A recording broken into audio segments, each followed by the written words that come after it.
একটা কথা তোমাকে স্পষ্ট বলছি মা, আগামী মাস থেকে গুঞ্জন সব পুরনো নিয়ম কিচ্ছু মানবে না। আর এই 1 মাসে কিভাবে প্রতিবাদ করতে হয় সেটা আমি আমার মেয়েকে শিখিয়ে দেবো। কথাটা মনে রেখো। জয় দাদার সঙ্গে নিজের তুলনা করবে না। কেন তুলনা করবো না কেন? জয় দাদার আমি কি আলাদা?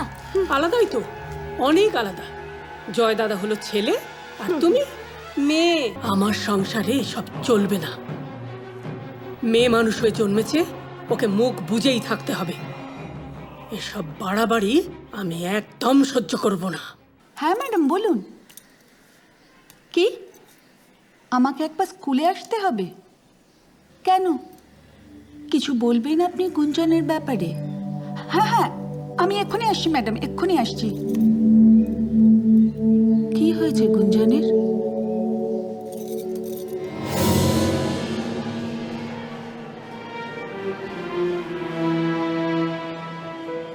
দেখুন, গুঞ্জন কিন্তু কিছু জানায়নি।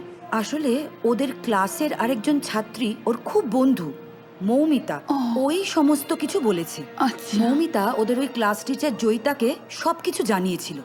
তো প্রিলিমিনারি প্রিকশন আমরা কিছু নিয়েছি। আপনি আজ ওকে বাড়ি নিয়ে যান। আচ্ছা। প্রথমবার তো, আজকে কিন্তু আপনার কোম্পানি ওর খুব দরকার। এত ভয়ের কিচ্ছু নেই মা। এসো। শোন, প্রত্যেক মেয়েরই এটা হয়। তার মানে কি বলো তো? তার মানে তুমি বড় হয়ে গেছো।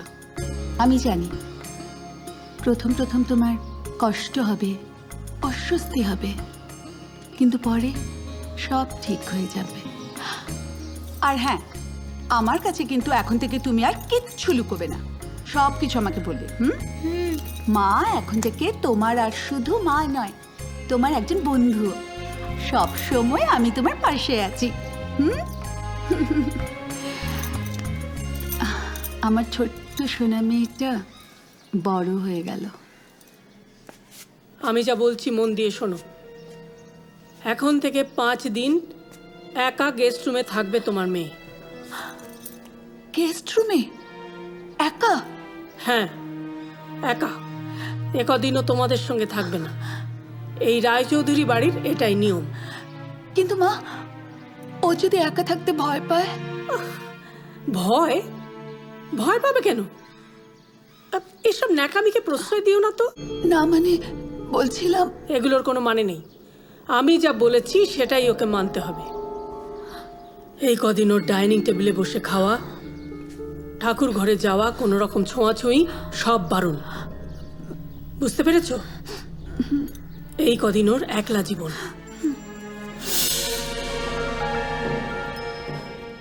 মা বললো আর তুমি চুপচাপ মেনে নিলে? কি করব আমি? আপত্তি করবে না তুমি? ওইটুকু একটা মেয়ের উপরে এসব বাধা নিষেধ চাপিয়ে দেওয়া কি ঠিক হচ্ছে? প্রতিবাদ করবে না? মা বলেছেন যে, কি বলেছে? উনি কোনো প্রশ্রয় মেনে নেবেন না। বললেই হলো। ঠিক আছে, আমি মার সঙ্গে কথা বলছি। আরে না, এই শোনো, শোনো, শোনো। আর বলিস না, যা সব চলছে। মা, এসব কি শুনছি?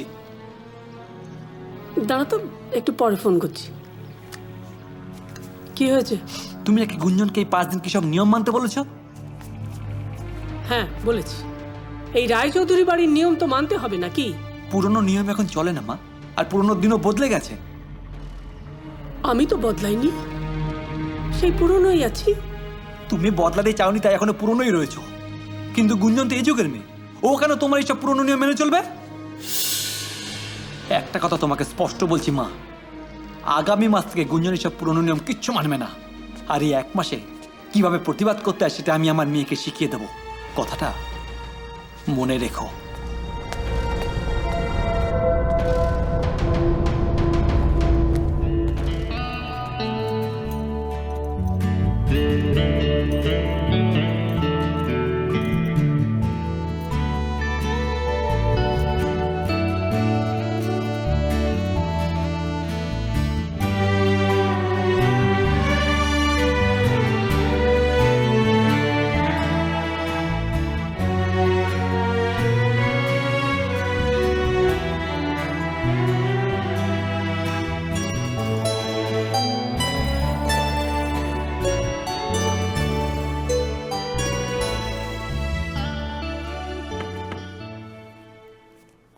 মা হুম দেখো এই এরোপ্লেনটা, তোমার আদরের নাতির শখ হয়েছে বড় হয়ে সে পাইলট হবে, বুঝলে মা?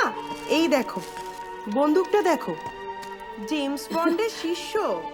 আরো খেলনা আছে এইরকম আনলি, এর থেকে ভালো কিছু পেলি না? মা, নেক্সট টাইম তোমাকে নিয়ে শপিং এ যাব।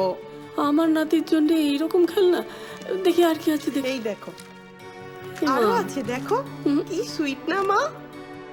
এটা ভালো হয়েছে না? হ্যাঁ, এটা তো ভালো। পিসিমণি আমার জন্য কিছু আনোনি? আরে আছে আছে, তোর জন্যও আছে। দেখ, হাঁড়ি, খুন্তি, কড়াই, আবার দেখ এই যে রান্না করা স্টোভও আছে। আমার জন্য এই, আর জয় দাদার জন্য? না, জয় দাদার সঙ্গে নিজের তুলনা করবে না। কেন তুলনা করবো না কেন? জয় দাদা আর আমি কি আলাদা? আলাদাই তো, অনেক আলাদা। জয় দাদা হলো ছেলে আর তুমি মেয়ে। জয় দাদার জীবনটাই তো আলাদা। তোর জীবনের প্রথম আর শেষ হচ্ছে রান্নাঘর, তাই জয় দাদার জন্য এইসব খেলনা, আর তোর জন্য খেলনা বাটি। ঠিকই তো আছে, আবার কি চাই? কিচ্ছু চাই না আমার, কিচ্ছু না, এটাও না ওটাও না।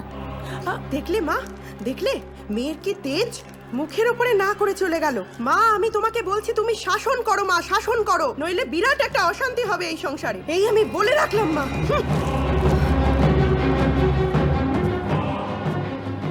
আমার সংসারে সব চলবে না।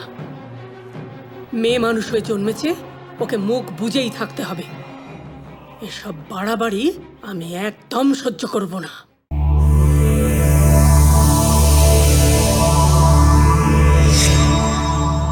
এমন আরো অনেক ভিডিও দেখতে এই চ্যানেলটি সাবস্ক্রাইব করে নিন এবং পাশের বেল আইকনটি প্রেস করে দিন।